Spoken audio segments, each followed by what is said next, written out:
Alicia en el País de las Maravillas. Análisis del cuento según los elementos de Judge. El primer elemento que analizaremos es la estructura de la narración, con el esquema binario. Este es un esquema narrativo canónico formado por 5 secuencias.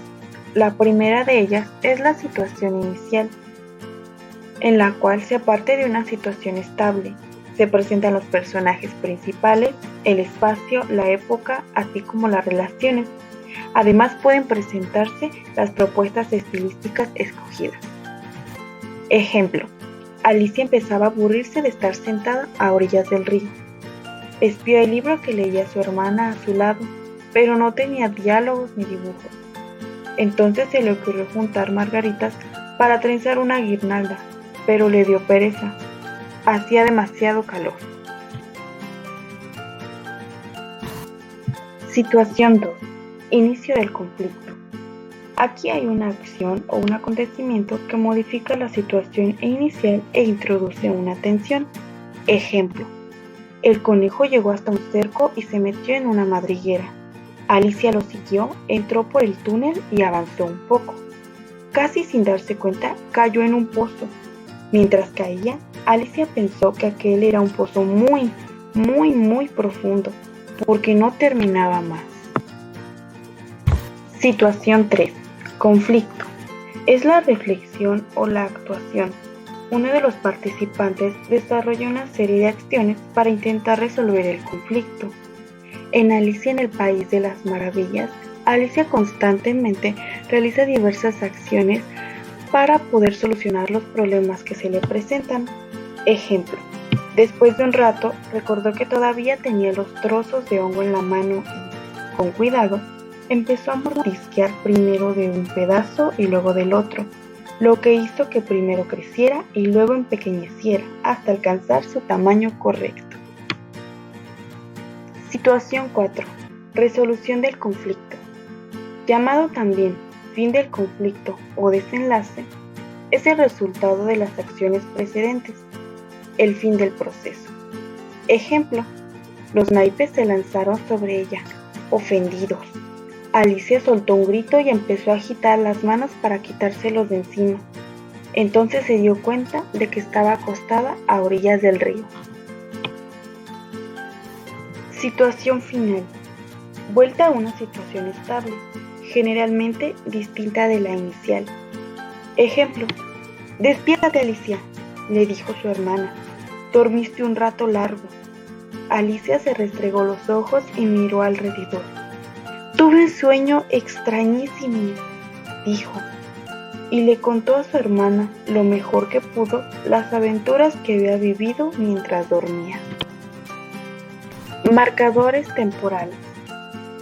Estos irán marcando el transcurrir temporal y a menudo aparecen en el inicio del párrafo como una buena ayuda lectora que puede mostrar tanto el inicio de la acción como el devenir temporal o la cantidad de tiempo que transcurre en ella. Ejemplo: después, ni el dodo ni nadie dijo: listos, preparados, ya, ni nada parecido. Cada uno empezó a correr cuando se le dio la gana. Era muy difícil saber cuándo terminaba la carrera, porque no había ningún lugar a donde llegar. Al rato, cuando ya estaban todos bien secos por el movimiento, el dodo gritó: ¡terminó la carrera! El narrador. De acuerdo a Lunch, el tipo de narrador dentro del texto de Alicia en el País de las Maravillas es omnisciente. Esto es porque conoce la historia y los personajes como única voz y fuente informativa. Además, que está narrado en tercera persona y se encuentra en todo el texto. A su vez, es un narrador no focalizado, pues este posee todo el saber y se fundamenta en el dominio absoluto del tiempo.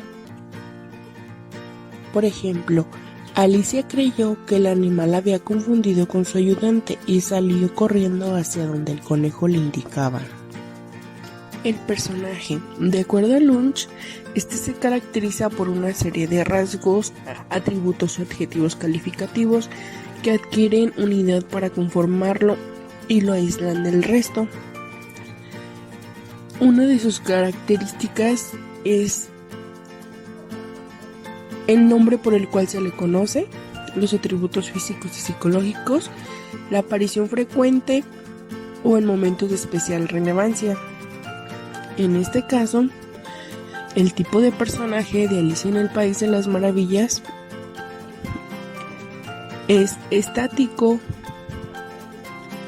por sus pocos atributos constantes a lo largo de la trama, pero a su vez dinámico porque estos tienden a cambiar.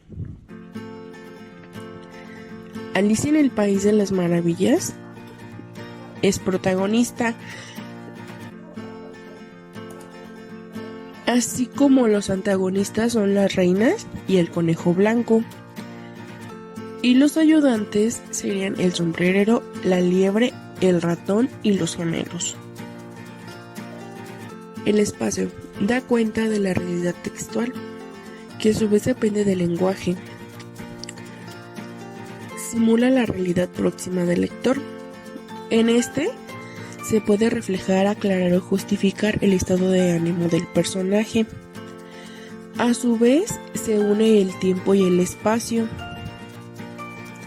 porque de acuerdo al tiempo y al espacio se van mostrando los momentos por los que está pasando el protagonista, en este caso Alicia en el País de las Maravillas.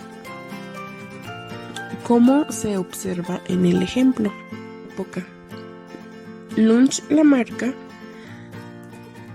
como los paratextos, es decir, estos tienen que ver con las ilustraciones, la información de la portada, los títulos de los capítulos, que a su vez en Alicia en el País de las Maravillas, esta es de época victoriana, pues es muy presente las locuras de los personajes porque toman el té. Es una característica de esa época. También se distingue por el comportamiento de Alicia que tiene con la reina y con los animales pequeños que se encuentra a lo largo de la historia. Mundos posibles. Lunch establece que cada mundo es posible de acuerdo a una imagen de la realidad. Esta se construye mediante los personajes, los escenarios y los hechos que ocurren para a su vez relacionarlo con los tipos de mundos posibles según el Badalejo. En este caso estamos analizando el cuento de Alicia en el País de las Maravillas y se encuentra en el tipo 3. Esto es debido a su viaje en un mundo imaginario y fantástico con los animales y objetos que se encuentra a lo largo de la historia en cómo lo vemos en cada capítulo. Competencias textuales. Competencia genérica. Exige toda serie de conocimientos relacionados con el tipo de género. Por ejemplo, el texto exigirá al lector que sepa identificar y valorizar las caracterizaciones de los personajes, los recursos que utilizan para construirlos o poder compararlos con otros libros, así como su estructura, es decir, que sepan identificar el inicio, el desarrollo y el cierre del texto. Competencia lingüística.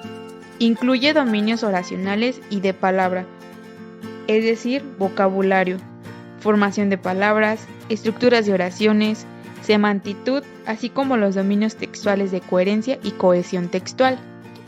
El claro ejemplo es el siguiente. Toma un poco más de té, querida, le ofreció a Alicia la liebre de marzo.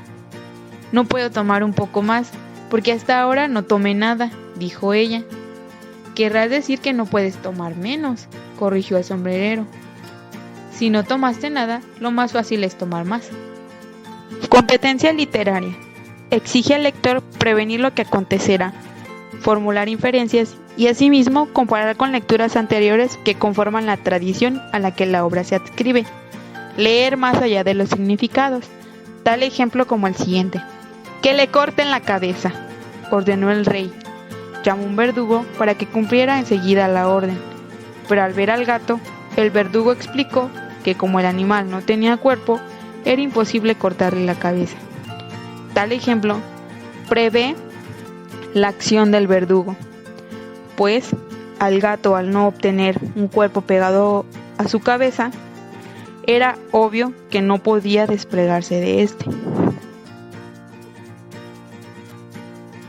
Discurso directo o restituido. Es la forma más mimética porque el narrador finge que cede la palabra a su personaje. El narrador se limita a introducir el discurso del personaje para crear la sensación de que se expresa libremente. Así se establecen dos niveles, el del narrador y el de los personajes. Los dos niveles de discurso deberían crear dos niveles de dialectos sociales, es decir, mientras los personajes utilizan un lenguaje informal, en ocasiones vulgar, plagado de gritos y vocablos argónicos, el narrador, y por el contrario, debería utilizar un nivel formal, elaborado y propio de textos literarios. Tal ejemplo lo podemos encontrar en el siguiente texto. Alicia no recordaba que había recuperado su tamaño normal. Cuando se puso de pie, empujó sin querer a los 12 miembros del jurado, que salieron rodando por el suelo. Algunos, como la lagartija Bill, quedaron palateando boca arriba. «Les ruego que me perdonen», se disculpó Alicia y volvió a colocar a cada uno en su lugar. Una vez que todos estuvieron de nuevo acomodados, el rey le preguntó a Alicia: «¿Qué sabes de este asunto?» «Nada», dijo ella. «¿Nada de nada?», insistió el rey. «Nada de nada». «Este es un testimonio muy importante», concluyó el rey y miró al jurado.